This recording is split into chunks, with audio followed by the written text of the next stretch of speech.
오늘은 커피에 대한 이야기를 해볼까 합니다. 커피에 대한 한국 사람들의 애정은 남다릅니다. 한국에는 10만 개가 넘는 커피숍이 있으며 인구수 대비 커피숍 개수도 전 세계 최상위권입니다. 심지어 편의점에서 삼각김밥으로 식사는 간단히 때울지언정 적어도 2,000원에서 5,000원까지 하는 아메리카노 한 잔을 주저없이 드시는 분들을 저희는 주변에서 어렵지 않게 찾아볼 수 있습니다. 커피가 몸에 이롭다, 간암 등의 질병 예방에 좋다는 내용의 발표도 있지만 이러한 결과들이 막대한 자본력을 가지고 있는 커피 제조사가 직접 운영하는 연구소 혹은 관련 기관 및 학교 등을 후원하여 만들어낸 결과라는 주장도 어렵지 않게 찾아볼 수 있었습니다. 이젠 우리의 생활에서 도저히 뗄래야 떼어낼 수 없는 커피. 커피는 항암 물질일까요? 아니면 발암 물질일까요? 지금부터 챗 GPT와 팩트만을 가지고 확인해 보도록 하겠습니다. 자, 먼저 제가 준비한 첫 번째 질문입니다. 커피를 로스팅하는 과정 중에 발암 물질이 생성될 수 있습니까? Yes or No로 답하세요. Yes, 예. 커피를 로스팅하는 과정 중에 발암 물질이 생성될 수 있다고 합니다. 커피 자체에는 발암 물질이 없다고 해요. 하지만 커피를 굽는 과정 중에 발암 물질이 생성될 수 있다고 합니다. 자, 두 번째 질문입니다. 커피를 강하게 볶으면 벤조피렌이 생성됩니까? Yes or No로 답하세요. 네, yes. 예, 커피를 높은 온도에서 혹은 낮은 온도에서 로스팅을 하면 각각 다른 화학 물질이 생성된다고 합니다. 즉, 커피를 강하게 볶으면 벤조피레는 물질이 나온다고 해요. 자, 다음 질문 한번 보겠습니다. 커피를 낮은 온도에서 볶으면 아크릴 아마이드가 생성됩니까? Yes or No로 답해주세요.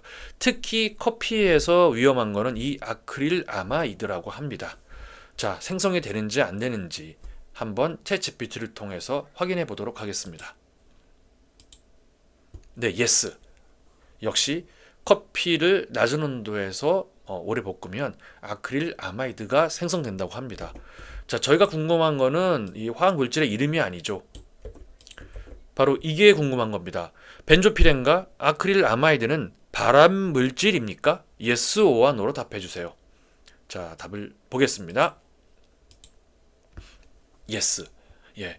커피 로스팅 중에 만들어지는 벤조피렌과 아크릴 아마이드는 발암 물질입니다. 저희 나라보다 더 커피를 많이 먹는 나라가 유럽에 꽤 많이 있습니다. 자, 그러면 유럽은 이 커피를 어떻게 규제하고 있을까요? 커피를 로스팅하면 발암 물질이 생성이 되는데 그냥 마음껏 어떤 규제 없이 먹도록 하고 있을까요? 제가 조사해 보니까 유럽은 규제를 하고 있더라고요. 유럽은 커피 한 잔에 아크릴마이드 성분을 0.4 ppm 이내로 제한을 하고 있습니다. 이게 사실인지 아닌지 챗GPT를 통해서 한번 확인해 보겠습니다. 네, yes. 유럽은 법으로 정확히 규제를 하고 있습니다. 커피 한 잔에 아크릴 아마이드 성분은 0.4 ppm을 넘어설 수 없습니다. 그럼 저희 나라는 어떨까요? 저희 나라도 커피에 이 아크릴 아마이드 성분을 규제를 하고 있을까요? 제가 조사해 본 결과 이런 내용이 있었습니다. 한국은 식약처에서 커피의 아크릴 아마이드 성분을 0.8 ppm 이내로 제약을 하고 있는데 이게 자율적입니다. 자율적으로 유지하라고 권장하고 있다고 합니다. 제조사든 커피숍이든 권장을 하고 있는 것이죠. 그 배경을 보면 이 어떤 제도가 제정이 되었을 때 코로나 시기였기 때문에 당시에 우리 사업하시는 분들이 매우 힘들었다고 해요. 그래서 이거를 자율로 맡겨놨다고 하고 놨다고 합니다. 자, 일단 결과를 보겠습니다.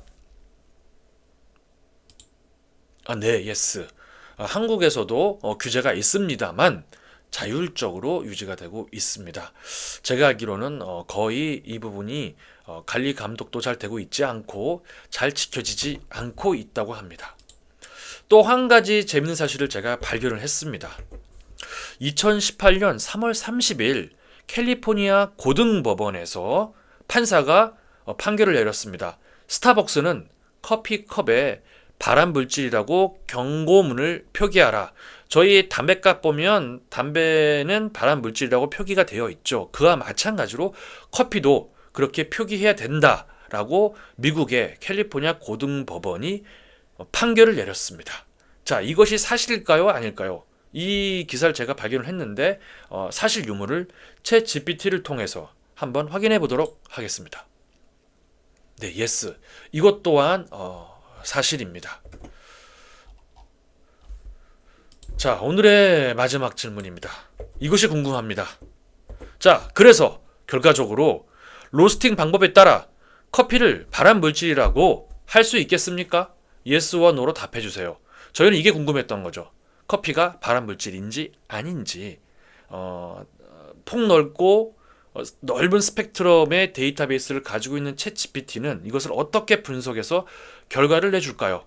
위의 내용을 보면 논리적으로 커피는 발암 물질일 수도 있겠습니다. 한번 확인해 보죠. 예스. 예.